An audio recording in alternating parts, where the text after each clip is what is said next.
Welcome back. I'm Rachel Fleischhaker, and on behalf of the Teacher Evaluation Committee, I'd like to welcome you to our fourth and final installment of OTES 2.0.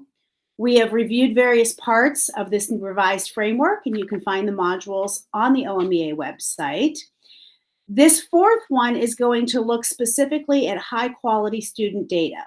So even though we will not have SLOs, those are going away. Once you adopt OTES 2.0, you will not have to do the SLO process.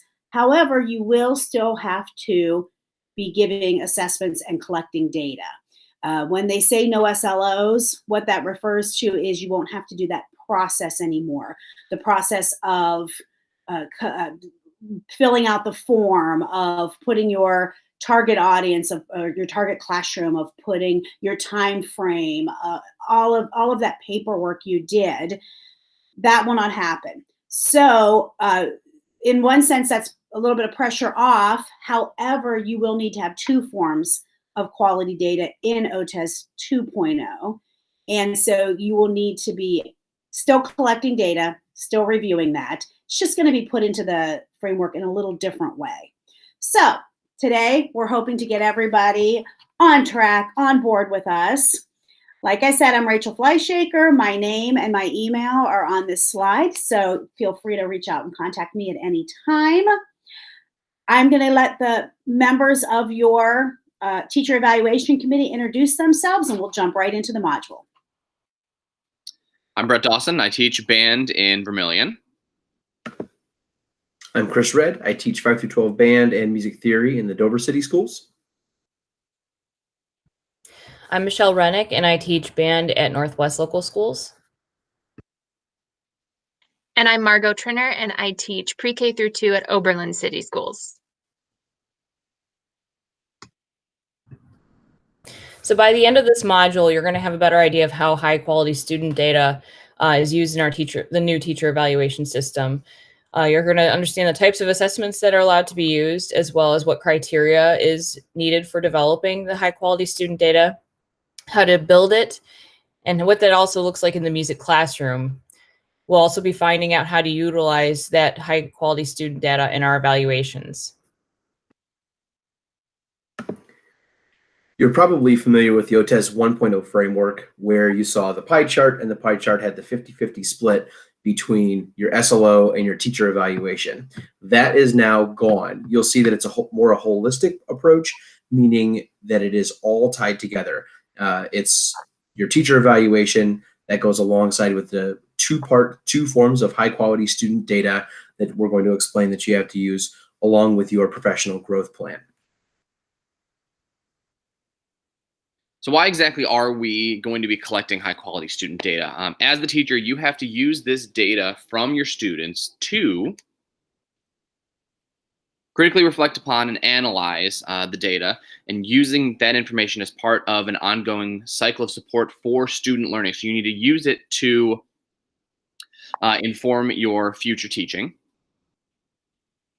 Consider student needs and styles, identifying the strengths and weaknesses of an entire class as well as individual students. Pretty self-explanatory. Inform instruction, adapting instruction to meet student needs based upon the information gained from the data analysis, and measure student learning and progress toward achieving standards. This is all stuff that we're already doing. It's just written down and fleshed out for everybody.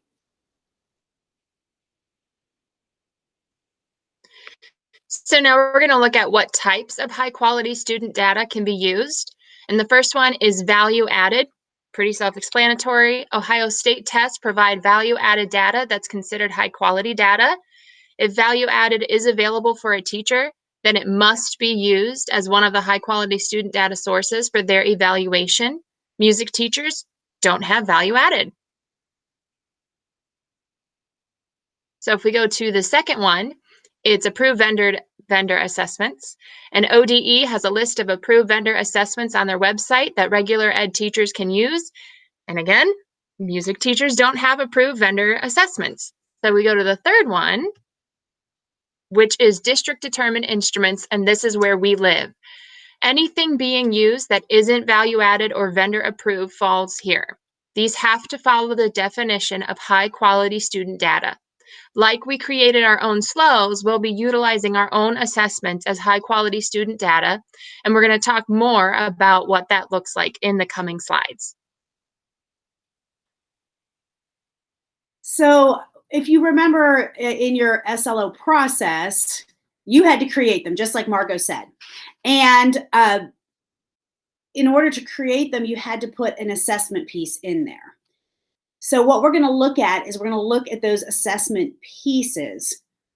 Now, again, SLOs are gone, but we still need those assessments. Perhaps you had assessments you were using for your SLO, and you could still use them. They just have to meet the following criteria. I want to point out, though, that the number, the big topic, the overarching, is that these assessments need to be reviewed by experts. Okay, who determines the experts? That is determined by your district. And if your districts are anything like mine or the other members of the committee, you ended up being that expert because you're creating music assessments and you're creating them to tailored to your classroom instruction. So you are the expert.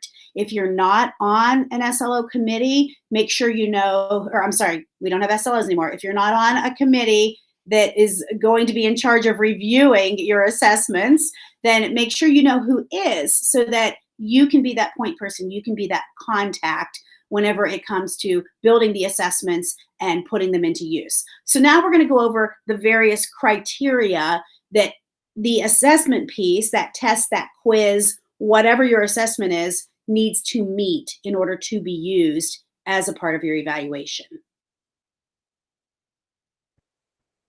So the first thing you want to do is make sure that you can align with learning standards of your specific district.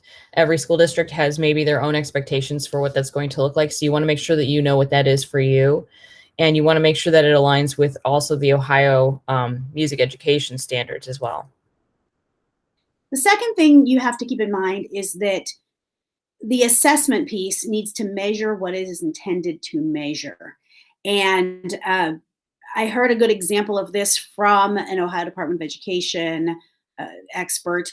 She said, you can say that band and choir helps increase attendance, but that's not really what you're trying to measure when you assess them for learning and growth. So just make sure that you are looking at your curriculum and that you're being specific about what you want to measure. You also don't want to be creating these standards or these ideas by offending driven bias. So you want to make sure that it's equitable, that you're not focusing your lessons specifically on one genre of music or one composer. You want to make sure that you're making it diversified and well-rounded. They also have to be attributable to a specific teacher for the course and grade level that is taught. And where that translates into music, at least the example that I could think of, is that music is a K-12 endeavor. And, in band and choir and whatever specific area, music constantly builds on itself. So you need to make sure that you're looking at where you're fitting into that progression and measuring what's happening during that progression of time. In other words, you don't want to measure them on knowing the B-flat scale if you're not the one teaching it to them. If that was supposed to be the grade level before and they don't know it, it's going to count for you. So just make sure that the assessment you're using is looking specifically to what you are doing in your classroom.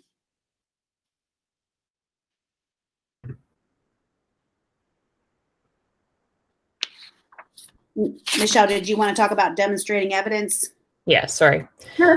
So with demonstrating evidence of student learning, you want to make sure that it's also something that's measurable and fits the quality, the high quality student data determined again by your local school district. So you also need to make sure that whatever assessment you're using follows protocols for administration and scoring. And what that means is that you need to have a plan for how you're going to give the assessment. In other words, how you're going to administer the assessment to your students, and also for how that assessment is going to be scored. And that seems like it would be common sense, but sometimes you need to sit down with your evaluator and say, this is the tool I'm going to use, and here's how I'm going to use it. So if you're using some sort of online format or some sort of third-party website that offers various quizzes and assessments, you need to make sure and explain to your evaluator, this is why I'm using it, this is how they're going to take it, this is when they're going to take it, and here's how I'm going to score it, just to make sure that everyone is on the same page. And finally, it's pretty self-explanatory, but you also want to provide trustworthy results of your evidence. So just to sum up the criteria, we're really looking at, are the assessments reliable, and are they measuring what they're supposed to measure? Are they specific to your own teaching, your own classroom, your own students? Those types of things make it a more valid assessment for you, because remember, you assess all the time, and you can't put every single assessment that you do into your evaluation, just like you can't teach every single lesson to be observed for your evaluation. So you need to be specific, you need to be targeted about what you're sharing with your evaluator. And whenever you're using these assessments, use the ones that meet this criteria. Of course, there's going to be others you use as well, but you need to have at least 2 forms. And I'll also mention here that when we say 2 forms, it is locally determined what those 2 forms are going to be. In other words, if they need to be in the same grade level, if they need to be in the same classroom, if they have to be maybe a 2nd grade and a 4th grade, maybe they have to be a beginning band student as opposed to a senior. That's all going to be locally determined. Who's determining it? The expert in your field. So give some thought to how those 2 forms are best going to represent what your students are learning in your classroom. Now we're going to look at some ways to build assessments. If you have taken a class in measurement and evaluation, or you have sat through any professional development in your district, basically, unless you've been living under a rock, you probably know the terms formative and summative assessment. So you want to be aware of that.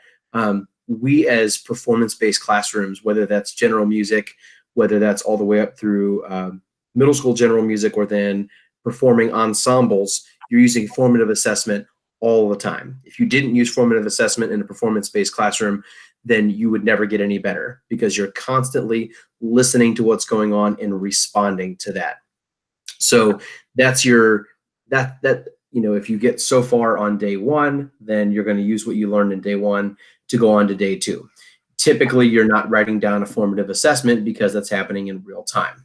Summative assessments, it is exactly what it sounds like, summative. That is an end of the term. That might be the end of the lesson. If you're teaching a specific concept, you're giving some sort of written test for that. Also, concerts can be considered summative assessments, because that is all of the work that you've done towards that goal, putting that together. Yeah, and Chris, I just want to add that in terms of formative and summative, either one is okay for your high quality student data. Just be aware of what the intent of the assessment is. So when you sit down with your evaluator, you can put the assessment you just gave into the context of your teaching and your students' learning. We're going to look at some real specific theories on how to build those assessments. So this should also look fairly I'm losing my words this morning. This should look fairly recognizable to everybody. This is Bloom's taxonomy. Traditionally in education, you use one of the 3 hierarchical models, and this is the cognitive one. So you can look at this, and it's based on levels of knowledge, going from knowledge and remembering all the way to evaluation creating, where we live a lot of our lives. So you'll want to make sure when you're building assessments to include different levels throughout the taxonomy, and to use these words in this chart or any other Bloom's chart to make sure that you're speaking the same language as your administrators. So Bloom was kind of the pioneer in this. And then along came Webb. And he's another person who looked at and defined systems of learning. In other words, categorizing how knowledge is built. His is a little simpler. You'll see some similarities, and later on we'll compare them. But his depth of knowledge chart falls into 4 main categories.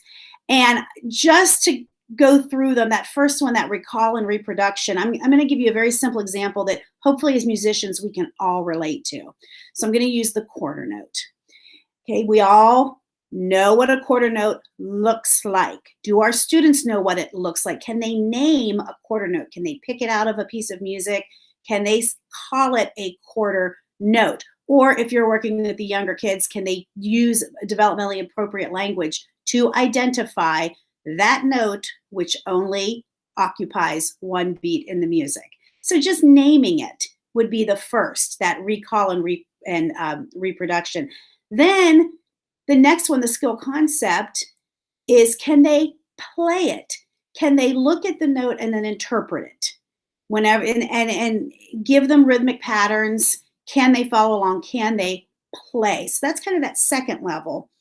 The third is that strategic thinking. Can they distinguish a quarter note, say, from an 8th note or a pair of 8th notes? So if you give them a line of music or a measure, do they know which one the quarter note is, and can they play that, and then can they distinguish it from other notes?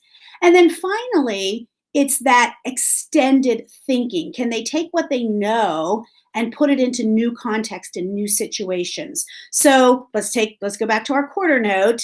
Can they evaluate if they are performing the quarter note the correct way? Can they evaluate other students' interpretation? So if you have, think very simply with me, I'm an elementary music teacher. If you've got quarter, barred 8th quarter, and you have that student quiz another student, can they tell if that other student played the quarter notes correctly?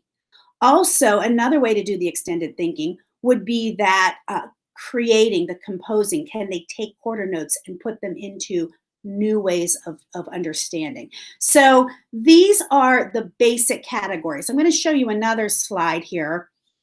Here's Webb in lots and lots and lots of detail. This is how I learned Webb. I like the circle, and the reason I like the circle is because it reminds me that Webb is this all-encompassing.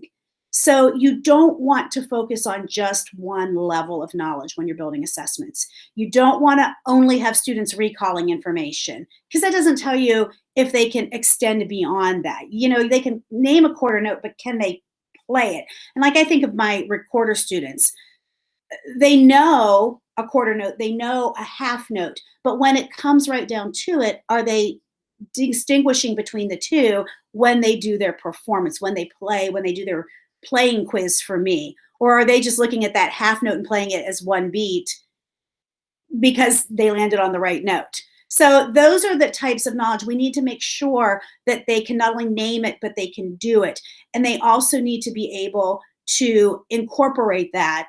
And obviously, we know this as musicians, and I'm going on and on. This is supposed to be a short video. So what I'm going to tell you is go to that QR code, and you will see the different levels. You'll have an actual readable page that you can look at. ODE has lots of links to this. What we're trying to stress is that you really need to think about your assessments in terms of what types of knowledge are you trying to get the students to demonstrate. And the more articulate you can be, the more your evaluator is going to be able to understand why you're giving these assessments and why these assessments are important in the students' learning. So Margot's going to just go side by side, Bloom, Webb. Your district may have a preference, so it's good to know a little bit of both. So you can see, just looking at the picture, where the colors are coordinating, where the connection is there with the remembering, recalling, the understanding, the applying skills, all that stuff. But basically what it comes down to is that Bloom's focuses on the type of thinking required to complete the assessment, and Webb's is how deeply the content must be understood to complete the assessment. Both are important to the development of curriculum, instruction, and assessment. So it's important to know both of them. So we're very much hoping to have some ODE people come to our professional development conference in February and give some more how to build assessments. Because like Chris said early on, as music educators, we do this every single day. What we need to do for evaluation purposes is be able to write it down and articulate it to the people evaluating us. We're going to move on to more specific music classroom type ideas. As a committee, we discussed some ideas that we would have for how this would look in a performance ensemble, or how this would look in a general music ensemble, classroom. The ideas we came up with we didn't want to be too specific, because again, it's going to depend upon your local district and what the expectations are there.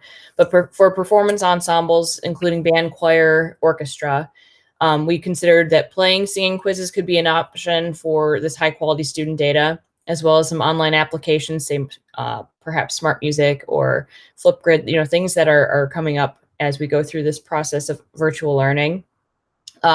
Simple pencil paper tests also, with identifying specific things in music, could be an option, as well as rubrics to score more subjective things like phrasing, tone quality, things that we look for is specifically in performance ensembles. And to continue with it in general music, the rubrics, they tie in right there. It's about the performance. Then there's also performance-based checklists. That's the yes or the no. It might be, are they keeping a steady beat? Yes or no. Are they recognizing slow and fast? Yes or no.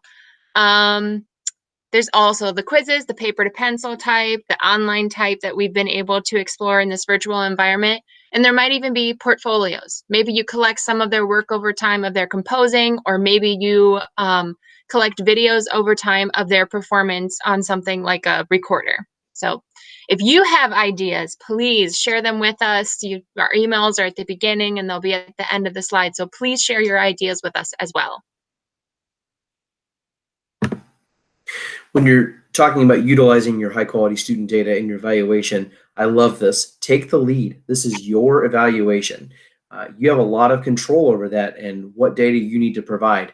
Very often your administrators are not musicians and they're going to ask questions. The more you can direct them with that data, the better off that you're going to be. A lot of times, and I certainly don't want to speak ill of our administrators, but they think, well, are the kids having fun? Are they having a good time?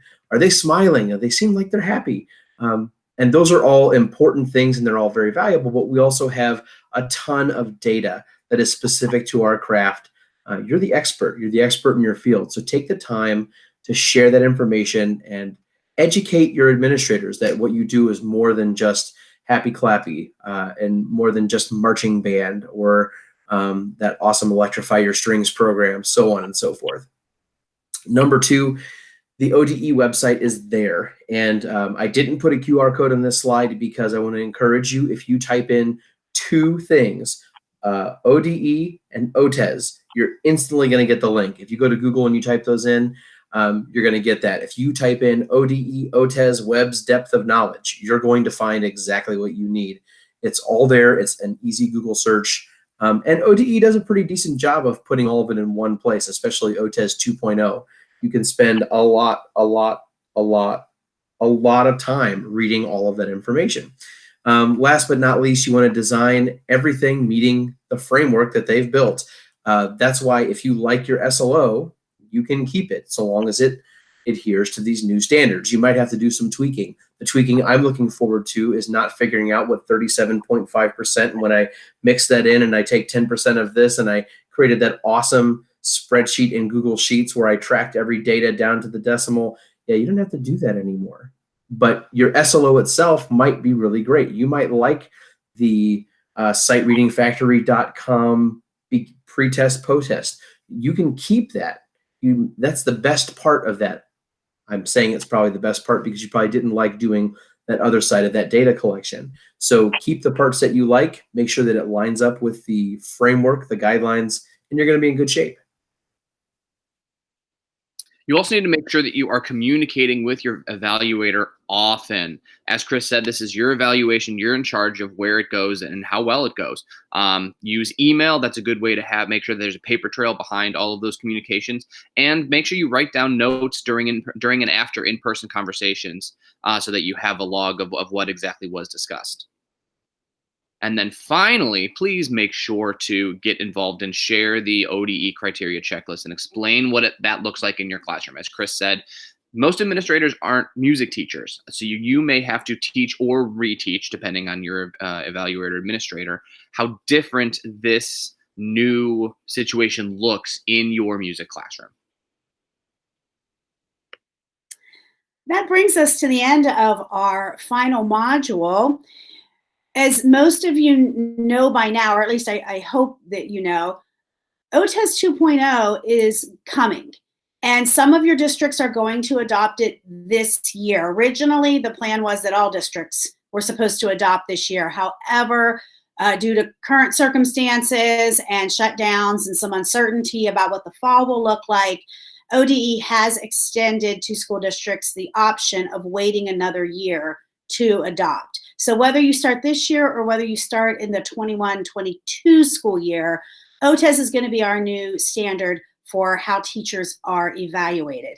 So it's good that you're getting a little bit of a head start, that you can start thinking about, okay, how do I want this to look, and how can I jump in and help guide the process? Oftentimes with teacher evaluations, you have to remember principals have 15, 20, 25 teachers that they need to evaluate in a single year.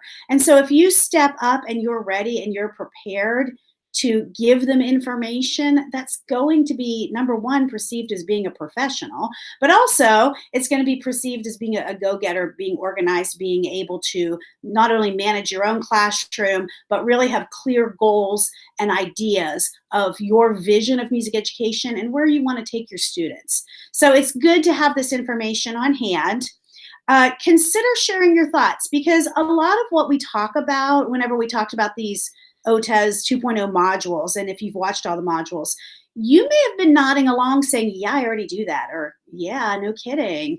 All right, that's great. That is wonderful. If you have some information, if you have some knowledge, if you have things that work for you, especially when it comes to collecting that high quality student data, because those are areas that we all have a music degree in, but in a 4 to 5 year undergraduate bachelor education program, you can't possibly cover every single point about what you're going to see in the real world. So if you have a little bit of experience with that, please share it. It's not too late to submit a proposal to the OMEA Professional Development Conference. That's going to be in Columbus this year. It's February, I believe it's 4, 5, and 6.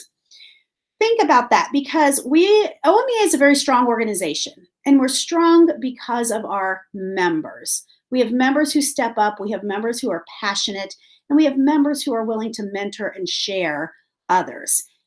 Anyone, it doesn't matter how many years you've taught. I know I go to that conference every year and I come back with at least 1 or 2 new ideas or new ways to look at things. The conference is for people who want to continuously grow and be better in their profession. So if you have a way that you can kick in and help, submit a proposal in whatever area. But if you want to do something along the lines of teacher evaluation or high quality student data, put a proposal in. It only takes a few minutes. Put it in under the OTES committee, and we'll review that and we'll look at it and be able to get some really good conference sessions for this coming year. I want to thank my OMEA committee, Chris, Michelle, Brett, Margot. As you can tell from all of these videos, they are passionate about teacher evaluation. And as I've gotten to know all of them, I can tell they really care. They get into the idea that we're professionals, we do wonderful things for students, and we want our areas to shine. And as a committee, as an OMEA committee, we want our OMEA members to shine. We want you to be the leaders in your school district, to show how important, as music teachers, we all feel passionate about music. So let's all get together, put our best foot forward, and really elevate our profession. If you have any questions at all, please reach out to any one of us. You'll find that we're all pretty personable. If you want to scan the QR or fill out the Google form and give us your information, we'll get back to you. Consider submitting a proposal. And in the meantime, thanks for watching. These are going to be available, all 4 modules, on the OMEA website for a little while, at least until we get going in the school year and have updates for you. So share the modules, tell your colleagues about them, and let us know if you want more information or if you have any questions or comments. So for now, good luck ending your school years, and stay well, stay safe. Bye.